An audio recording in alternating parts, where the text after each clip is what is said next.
নমস্কাৰ মই নৱজিত এটা বিশেষ খবৰ লৈ আইছো সিটেট পৰীক্ষাক লৈ যেটো অহা 7 জুলাইত যেটো সিটেট পৰীক্ষা অনুষ্ঠিত হ'ব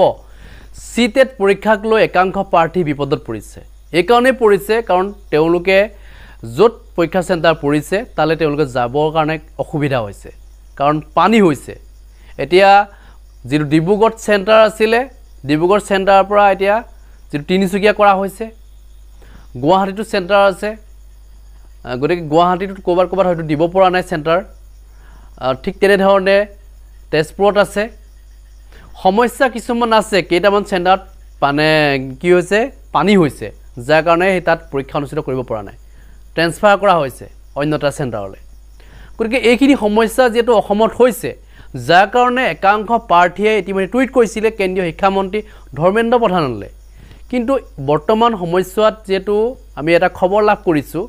যে সিটেট পৰীক্ষা অনুষ্ঠিত হ'ব ইতিমধ্যে এডমিটও ওলাইছে গতিকে এডমিট বহুতে ডাউনলোড কৰিছে ইতিমধ্যে চেণ্টাৰ নম্বৰ তেওঁলোকে লাভ কৰিলে গতিকে এতিয়া যেটো এক কথাখিনি মই কিয় কৈছো এই কথাখিনি ক'ব নালাগে কাৰণ এতিয়া অলৰেডি এডমিট ওলালে এতিয়া পৰীক্ষা দিব লাগিব কিন্তু এই সমস্যাটোৰ কাৰণে অসমৰ শিক্ষা বিভাগে কোনো ধৰণৰ ষ্টেপ গ্ৰহণ নকৰিলে হয়তো অসমৰ শিক্ষা মন্ত্ৰীয়ে এই ক্ষেত্ৰত জনোৱা নাই যে অসমত যে বানপানীৰ কাৰণে যে পৰীক্ষা অনুষ্ঠিত কৰিব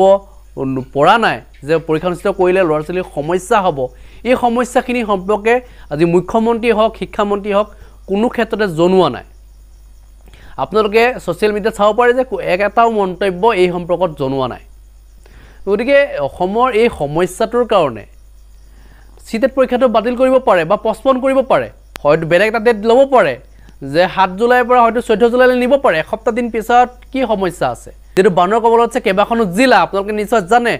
মানে 80% জিলা যেটো বানৰ কবলত আছে মাত্ৰ 20% জিলাহে যেটো বানৰ কবলৰ পৰা মুক্ত হৈ আছে গতিকে এই সমস্যাটোৰ কাৰণে আজি চৰকাৰখনে মাত মাতিব লাগিছিল